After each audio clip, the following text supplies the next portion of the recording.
자, 우리가 요셉을 계속 보고 있는데요. 오늘은 유다 먼저 보도록 하겠습니다. 창세기 37장부터 요셉 이야기가 시작이 돼요. 그런데 창세기 37장 첫 시작을 보면 야곱의 족보에 대한 말씀을 하고 있으면서 요셉 이야기를 하고 있어요. 그러니까 사실은 요셉 이야기를 하고 있지만 전체 큰 틀에서는 야곱의 이야기를 하는 속에 요셉의 이야기를 하고 있는 거고요.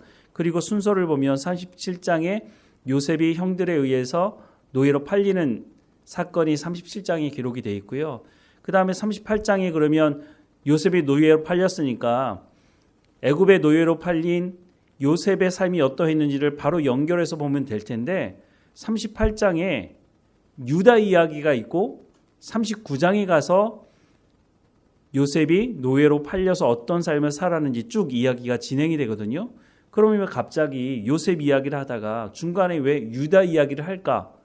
이거 왜 여기 들어와 있지? 따로 빼서 요셉 이야기 앞에 두든지 아니면 요셉 이야기 앞에 유다의 이야기를 두든지 아니면 유다의 이야기를 빼든지 뭔가 좀 이상하잖아요. 37장에서 요셉 이야기를 시작했다면 계속해서 요셉 이야기를 하는 게 맞는 것 같은데 37장에 요셉 이야기를 하다가 38장에 와서 유다 이야기를 한다는 거죠. 그리고 39장에 가서 다시 요셉 이야기를 하는 모습을 봅니다. 왜 그렇게 했을까? 여러분 한번 생각해 보신 적이 있나요? 오늘 유다를 보면서 한번 그것을 생각해 보시면 좋을 것 같아요. 유다는요, 야곱의 네 번째 아들이었어요. 그런데 첫 번째 아들이었던 누벤이 장남의 역할을 잘 못 감당했어요. 대신에 네 번째 아들이었던 유다가 장남의 역할을 했던 것으로 보여져요. 이 유다가 요셉을 죽이려고 하는 형제들 앞에서 유다가 요셉을 노예로 파는 것이 더 낫겠다고 얘기했을 때 형제들이 루벤 장남이 얘기했을 때는 듣지 않다가 유다가 얘기할 때는 그 말을 듣고 결국에는 요셉을 죽이지 않고 노예로 파는 일을 우리가 지난번에 봤는데요. 37장에 요셉 이야기를 하고 38장에 유다 이야기를 하면서 어떤 것을 말해주고 싶어 하느냐 하면 첫 번째는 요셉이 애굽으로 팔려간 후에 시간이 흘렀다라고 하는 것을 말해주고 싶은 거예요. 요셉이 물론 형들에 의해서 노예로 팔리긴 했지만 그리고 나서 형님들을 만나는 그 시간까지는요. 최소한 22년의 시간이 필요했단 말이죠. 그 시간 동안 그러면 야곱의 아들들에게 있어서는 어떤 일이 벌어졌는지 그 중에서 특별히 유다가 어떤 삶을 살았는지를 보여주면서 이 시간이 많이 흘러가고 있다라고 하는 것을 보여주는 그런 효과가 있다고 하는 거예요. 1절 말씀에 보면 그 후에 유다가 자기 형제들로부터 떠나 내려가서 아둘람 사람 히라와 가까이 하니라 라고 말씀하고 있어요. 여기서 말하는 그 후에 38장 1절에 말하는 그 후에는 어떤 후에를 말하는 걸까요? 요셉이 애굽에 팔려간 후에 그 후에라고 하는 것을 말하고 있는 거죠. 유다는 가나안 여자와 결혼해서요. 장남과 차남은 죽고 며느리였던 다말이 쌍둥이를 낳았거든요. 이렇게 보면 시간이 상당히 많이 흘렸다고 하는 것을 우리가 알 수가 있는 거죠. 또 한 가지 우리가 봐야 되는 게 뭐냐면 심는 대로 거둔다는 말이에요. 아버지 이삭을 속였잖아요, 야곱이. 그런데 아버지 야곱을 속인 아들들. 아버지 야곱을 어떻게 속였어요? 요셉을 노예로 팔아놓고 그 옷에다 피를 묻혀가지고 요셉이 들짐승들에게 물려 죽었다라고 아버지를 속였죠. 야곱은 자기 아버지를 속였는데 야곱의 아들들이 다시 야곱을 속이고 있는 모습을 보게 돼요. 그리고 더 나아가서는요. 유다를 속이는 다말의 모습도 보게 돼요. 이 부분은 뒤에 가서 다말 이야기할 때 다시 한번 보도록 하고요. 이렇게 보면 죄의 속성이라고 하는 것이 죄가 점점 더 강해지는 것이 아닌가 싶은 생각을 하게 됩니다. 앞서서 말씀을 드렸는데요. 장남의 역할을 하는 유다의 모습이 있는데요. 창세기 37장 26절과 27절 말씀해 보면 유다가 자기 형제에게 이르되 우리가 우리 동생을 죽이고 그의 피를 덮어둔들 무엇이 유익할까? 자, 그를 이스마엘 사람에게 팔고 그에게 우리 손을 대지 말자. 그는 우리의 동생이요 우리의 혈육이니라 하매 그 형제들이 청종하였다라고 말씀하고 있어요. 그런데 이 말을 하기 전에 앞서서 장남 루벤이 동생을 어떻게 죽일 수 있느냐 이렇게 얘기할 때는요, 다른 형제들이 루벤의 말을 듣지 않았어요. 그런데 유다가 말할 때는 그 형제들이 다 청종하였다라고 말씀을 하고 있어요. 그러니까 장남 루벤에게는 리더십이 없어요. 리더십은 유다에게 있었다는 거죠. 아버지 야곱을 설득할 때도 유다가 나서게 되는데요. 이때가 언제냐면 기근으로 말미암아 먹을 게 없을 때 한 번은 애굽에 내려가서 양식을 가져왔거든요. 그런데 양식이 또 떨어졌어요. 양식이 다 떨어지니까 다시 애굽으로 내려가야 되는데 애굽으로 다시 내려갈 때 요셉이 첫 번째 뭐라고 했느냐면 베냐민을 데려오라고 얘기를 했거든요. 그런데 야곱이 뭐라고 그러냐면 요셉도 잃어버렸는데 베냐민까지 잃을 수는 없다. 절대 그럴 수 없다라고 할 때 루벤이 나서서 아버지 제가 책임지겠습니다라고 할 때는 아버지 야곱이 들은 채 만채예요. 그런데 그때 유다가 나서서 아버지 제가 책임지겠습니다라고 하니까 그 말을 믿고 베냐민을 같이 보내게 되죠. 창세기 42장 37절에 루벤이 그의 아버지에게 말하여 이르되 내가 그를 아버지께로 데리고 오지 아니하거든 내 두 아들을 죽이소서 그를 내 손에 맡기소서 내가 그를 아버지께로 데리고 돌아오리이다 라고 말했지만 야곱은 장남 루벤의 말을 듣지 않고 유다의 말을 듣고 베냐민을 보내게 됩니다. 자, 요셉 앞에서 베냐민을 대신하겠다고 하는 유다의 모습 보이고 있는데요. 자, 이 말씀 하기 전에 그 말씀을 제가 놓치고 지나갔는데 유다가 그 후에 집을 떠나서 가나안 여인과 결혼해서 아들들을 낳아요. 그런데 왜 유다가 집을 떠났을까요? 유다는요, 리더십이 있는 마음이 있어요. 유다는 자기가 장남은 아니지만 장남의 역할을 하고 있고 아버지 야곱조차도 장남인 루벤의 말을 신뢰하는 것이 아니라 유다의 말을 신뢰했거든요. 그런데 그 유다가 책임감도 있었단 말이죠. 그런데 이 요셉이 노예로 팔린 것에 대해서 아버지 야곱에게는 말할 수가 없었죠. 아버지 야곱에게는 요셉이 동물에 찢겨 죽었다라고 하는 것을 말해줬을 때 그 아버지의 모습이 어떠했어요? 식음을 전폐하고 나는 이제 살 낙이 없다. 내가 사랑하던 그 나일도 먼저 보냈는데 그 나일이 낳은 아들마저 내가 잃어버렸으니 나는 이제 살 낙이 없다. 식음을 전폐하는 모습을 보면서 유다가 책임감이 있다고 말씀을 드렸잖아요. 그 아버지의 모습을 보면서 견딜 수가 없는 거예요. 그렇다고 해서 아버지 사실은요 요셉이 살아있어요. 요셉을 우리가 죽이려고 했다가 그 요셉을 노예로 팔았어요. 그렇게 하면 어떻게 되겠습니까? 유다는 자기만 문제가 아니라 다른 모든 형제들도 문제가 생기는 거예요. 그러니까 말할 수가 없는 거예요. 또 그것도. 그런데 아버지는 아버지 나름대로 너무 힘들어하고 그 모습을 유다가 집에서 볼 수가 없는 거예요. 그래서 유다가 집에 있지 않고 나오게 됐고 그 갈등하는 그 유다가 에이 모르겠다 나도 그냥 그렇게 살다 보니까 삶이 좀 엉망이 돼버리고 만 것이죠. 자, 다시 돌아와서요. 요셉 앞에서 베냐민을 대신하겠다고 하는 유다의 모습도 보면 유다가 상당히 책임감이 있다는 것을 알게 돼요. 유다가 아버지에게 뭐라고 얘기하고 베냐민을 데려왔어요? 내가 내 목숨을 걸고 베냐민을 다시 데리고 오겠습니다 라고 얘기했는데 요셉이 나중에 우리가 보겠지만 요셉이 뭔가 확인하고 싶은 게 있었어요. 그래서 베냐민이 돌아갈 때 거기에다가 요셉이 쓰던 은잔을 집어넣어가지고 내 은잔을 도둑질해 갔다. 그래서 잡아와가지고 확인해 보니까 베냐민의 자루 속에서 그 잔이 나왔죠. 그래서 요셉이 어떻게 해요? 베냐민을 잡아두려고 하죠.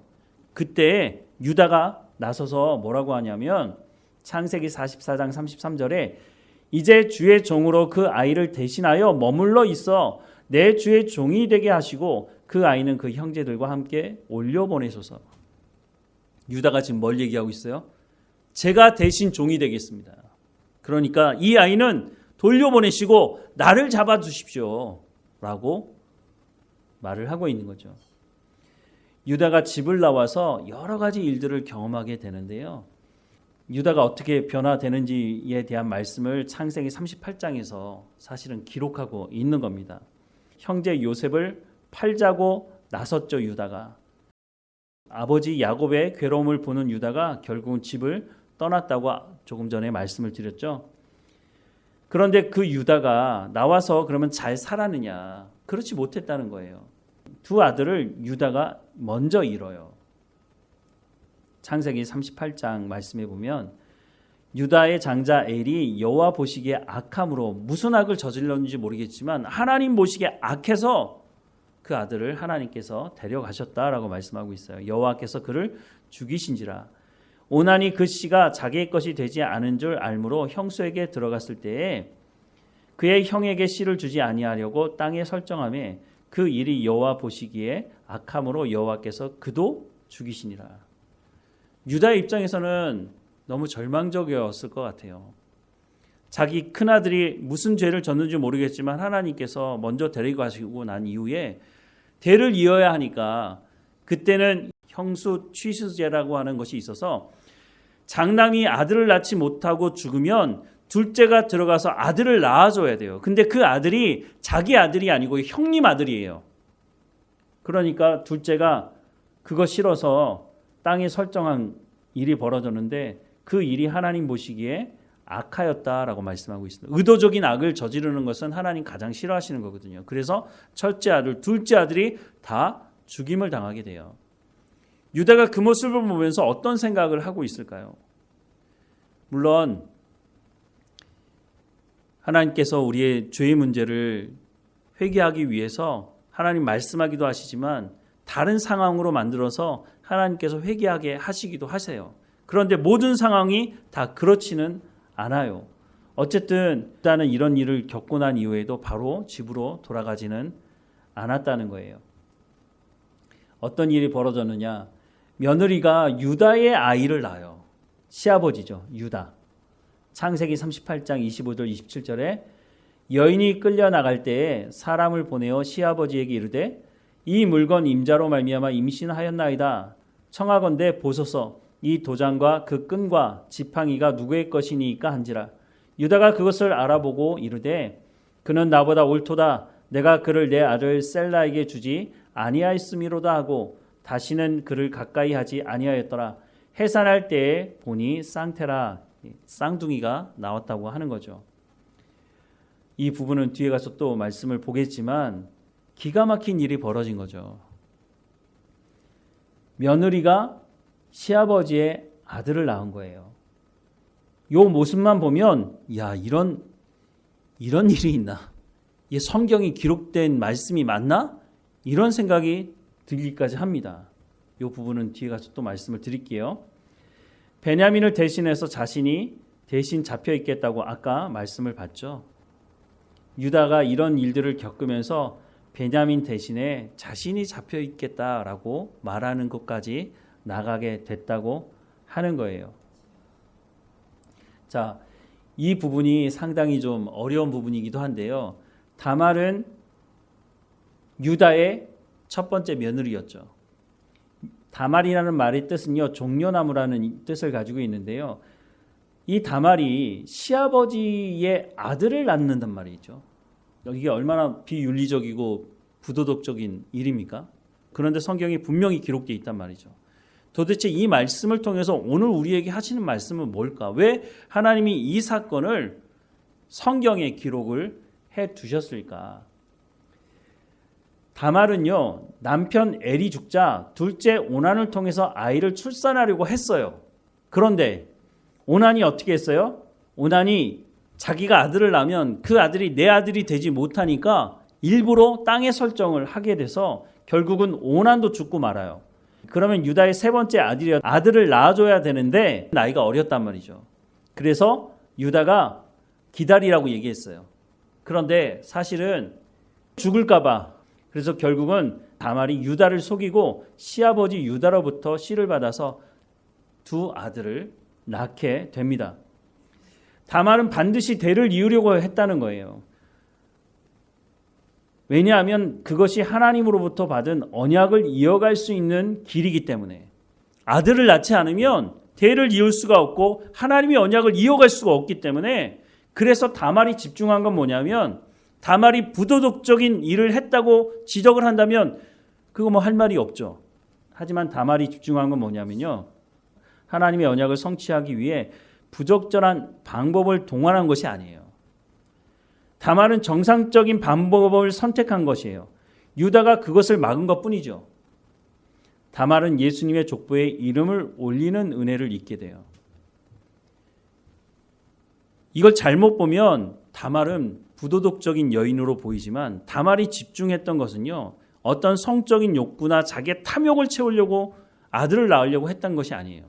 다말은 기다렸어요. 정상적인 방법을 통해서 하나님의 언약을 이루어가고 싶어 했지만 유다가 그것을 막았기 때문에 어쩔 수 없이 다말이 시아버지를 통해서 씨를 받고 아들을 낳을 수밖에 없었다는 거예요. 하나님의 입장에서 이 말씀을 봐야지, 세상적인 입장에서 보면 이거 완전히 콩가루 집안이라고 볼 수가 있는 거죠. 그런데 이 부분에 대해서 하나님은 뭐라고 말씀하지 않으세요. 왜냐하면 다말이 틀린 결정을 한 것은 아니라고 보는 것이죠. 다말로서는 어쩔 수가 없는 거예요. 다말이 예수님을 낳았던 마리아처럼 그렇게 아이를 낳을 수는 없는 상황이잖아요. 다말이 선택할 수밖에 없었던 방법은 유다로부터 씨를 받는 것 외에는 없었다고 하는 것이죠. 우리가 이 본문을 그런 관점에서 봐야 한다고 하는 거죠. 자, 이제 39장에 와서 다시 요셉의 이야기가 시작이 되는데요. 첫 번째는요, 요셉이 하나님 앞에서 훈련을 받는데 재정적인 훈련과 행정적인 훈련을 어디서 받느냐? 시위대장 보디발 집에서 이런 훈련을 받게 돼요. 자, 우리 같이 한번 39장 2절부터 6절까지 말씀을 읽어보겠습니다. 여호와께서 요셉과 함께 하심으로 그가 형통한 자가 되어 그의 주인 애굽 사람의 집에 있으니 그의 주인이 여호와께서 그와 함께 하심을 보며 또 여호와께서 그의 범사에 형통하게 하심을 보았더라. 요셉이 그의 주인에게 은혜를 입어 섬김에 그가 요셉을 가정 총무로 삼고 자기 소유를 다 그의 손에 위탁하니 그가 요셉에게 자기의 집과 그의 모든 소유물을 주관하게 한 때부터 여호와께서 요셉을 위하여 그 애굽 사람의 집에 복을 내리심으로 여호와의 복이 그의 집과 밭에 있는 모든 소유에 미치지라. 주인이 그 소유를 다 요셉의 손에 위탁하고 자기가 먹는 음식 외에는 간섭하지 아니하였더라. 요셉은 용모가 빼어나고 아름다웠더라 라고 말씀을 하고 있습니다. 자, 여기 말씀해 보면요, 2절 말씀에 여호와께서 요셉과 함께 하심으로 라고 말씀을 하고 있어요. 요셉이 하나님께서 자기와 함께 하시는 것을 알았다고 말씀을 하고 있는 거예요. 그래서 그가 형통한 자가 되었다라고 말씀을 하고 있어요. 그런데 이 앞에 무슨 사건이 있었죠? 형들이 자신을 죽이려고 했잖아요. 그리고 그 형들이 나를 노예로 팔았잖아요. 여러분이 만약 요셉이라면 노예로 팔려와 가지고 하나님이 함께 하신다, 그 상황을 받아들일 수 있으시겠어요? 노예는 그 당시에 사람이 아니잖아요. 그냥 물건이에요. 밥 주면 먹고 안 주면 뭐 굶어 죽는 거죠. 주인이 시키는 대로 해야 돼요. 주인의 말을 듣지 않으면 매를 맞아요. 매 맞다가 죽어도요, 살인이라고 말하지 않아요. 그런 노예 신분으로 전락했는데 하나님이 함께 하신다고 하는 것이 요셉에게 무슨 의미가 있을까요? 우리는 요셉 이야기를 나중에 요셉이 총리가 되니까 거기에만 집중하다 보니까 요셉이 총리가 아닌 노예로서의 삶을 살아갈 때는 어떻게 살아갔을까 하는 그 마음을 별로 갖지 않아요. 그리고 그 노예라고 하는 그 생활이 언제 끝날 줄 몰라요. 17세의 요셉이 노예로 팔렸잖아요. 그리고 30세에 총리가 되거든요. 그러면 무려 13년 동안 노예로 산 거예요. 그 중에서 2년은 감옥에 갇혀 있었거든요. 노예보다 더 못한 거죠. 과연 이 가운데 하나님이 함께 하신다는 표현들이 계속 나오는데 노예로서 살면서 하나님과 함께 하신다는 게 도대체 무슨 의미가 있을까? 감옥에 갇혀 있는 사람에게 하나님이 함께 하셔 라고 말해주고 또 자신도 하나님이 함께 한다는 걸 안다고 한들 그게 그 사람에게 무슨 소망이 되고 무슨 희망이 되겠어요? 보통 많은 사람들은 아니 내가 이런 상황인데 하나님 나와 함께 하신다면 어떻게 나한테 이런 일이 벌어지냐고 그렇게 말하지 않겠어요? 많은 사람들이 고난을 당하고 어려운 일이 닥치면 하나님, 제가 하나님께 뭐 잘못한 거 있어요? 내가 하나님께 예배도 잘 드리고 헌금도 잘하고 내가 봉사도 하고 열심히 다 했는데 왜 나한테 이런 일이 닥쳐요?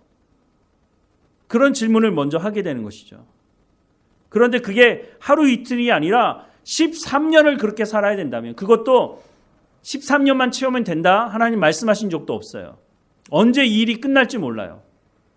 그 속에 있는 요셉, 과연 하나님이 함께 하신다고 하는 이야기가 요셉에게 무슨 힘이 될까? 우리도 마찬가지잖아요. 우리가 그런 고난 가운데 있을 때 하나님이 함께 하십니다 라고 누군가 얘기해 준다든가, 어려움 당하는 성도에게 찾아가서 목사가 말씀을 전하면서 하나님이 함께 하시니까 우리 같이 힘내십시다 라고 말할 때 그 말이 정말 그 사람에게 어떤 힘과 능력이 되겠느냐는 거죠. 그런데 요셉은 뭐라고 말하고 있어요? 여호와께서 요셉과 함께 하심으로 그가 형통한 자가 됐어요. 형통한 자가 돼봐야 노예예요. 형통한 자가 됐다고 해서 자유인이 된 게 아니에요. 형통한 자가 됐는데 그냥 그의 주인 애굽 사람 집에 있으니 그냥 그 주인이 시키는 일을 하는 거예요. 그런데 다른 노예보다 더 열심히 하니까요. 이거 봐라, 이거 쓸만한 놈이네. 그래서 주인에게 은혜를 입고 그 주인이 요셉에게 자기가 먹는 음식 외에 다른 모든 것을 맡아서 주관하게 했다는 거죠. 그러면요, 요셉이 노예가 아닙니까? 그래도 노예인 거예요. 이 다음에 어떤 사건이 있어요? 요셉이 용모가 빼어나고 아름다웠다고 말하고 있잖아요. 그러니까 보디발의 아내가 어떻게 해요? 유혹하죠.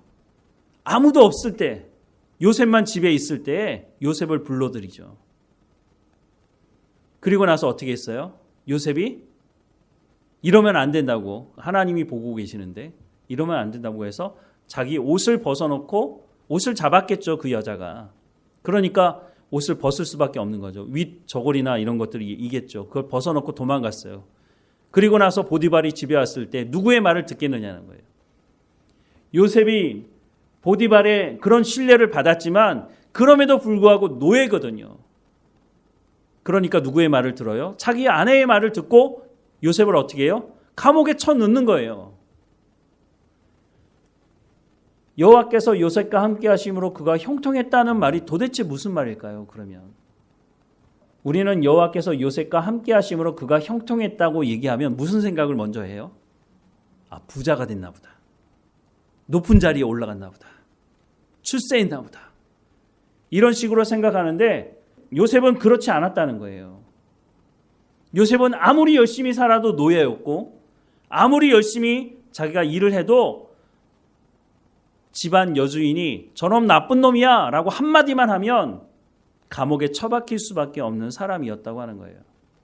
그런데 성경은 여호와께서 요셉과 함께 하심으로 그가 형통한 자가 되었다라고 말씀을 하고 있어요. 그러면 이 말씀을 우리가 어떻게 우리의 삶에 적용하고 받아들여야 하는 거냐는 거죠. 조금 전에도 말씀을 드렸지만 내가 고난 중에 있을 때, 정말 내가 이 문제를 어떻게 해결해야 될지 모를 때 목사가 신방을 가서 하나님의 말씀으로 위로하면서 하나님이 우리와 함께 하십니다. 함께 기도합시다. 우리가 참고 인내하면 하나님께서 우리를 이 어려운 가운데서 건져내실 것입니다.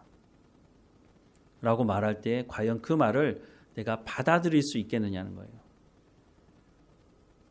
왜냐하면 우리는 형통한다고 얘기하면요, 우리의 삶에 어떤 고난도, 어떤 문제도 없이 내가 시험을 치면 무조건 합격을 하고, 내가 무조건 잘해서 다른 사람보다 훨씬 더 먼저 성공하고 더 많은 부를 얻는 것, 그것을 형통한 것이라고 이미 하나님의 말씀이 들려지기 전에 이미 내 안에 그것을 딱 자리 잡아놨기 때문에 아무리 그것이 아니라고 하나님께서 말씀을 하셔도 그걸 받아들이지 않는 거죠. 그러니까 고난이 닥치면 뭐라고 얘기해요? 하나님 어떻게 나한테 이럴 수 있어요?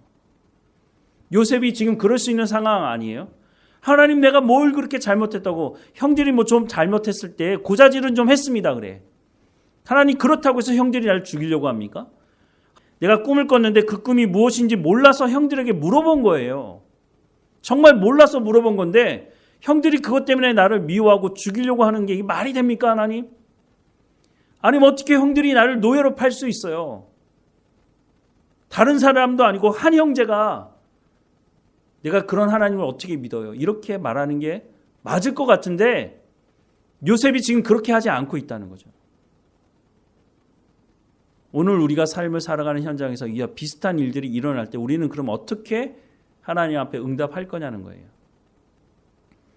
노예가 된 그 요셉과 하나님이 함께 하심으로 그가 형통한 자가 되었다고 말하는데 이 형통이 부자가 되는 것도 아니고 성공해서 높은 자리에 올라가는 것도 아니고 그냥 노예예요, 노예. 아무리 열심히 해도. 그런데 열심히 했더니 하나님께서 요셉을 통해서 범사에 형통하게 하셔가지고 누가 부자가 돼요? 누가? 보디발이 부자가 되는 거예요, 보디발이. 물론 요셉이 더 많은 걸 먹을 수는 있겠죠. 그래도 노예인 거예요, 노예.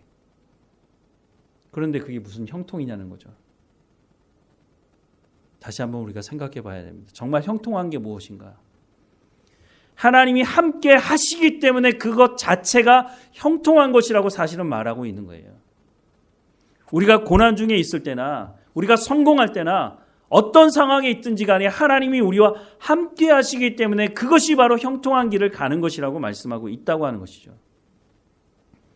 부를 얻어서 출세해서 성공해서가 형통이 아니라 하나님이 우리와 함께 하시기 때문에 고난 중에서도 우리가 실패하지 않고 고난 중에서도 절망하지 않고 하나님과 동행하는 삶을 살아가는 그것이 바로 형통한 삶이라고 하는 것이죠.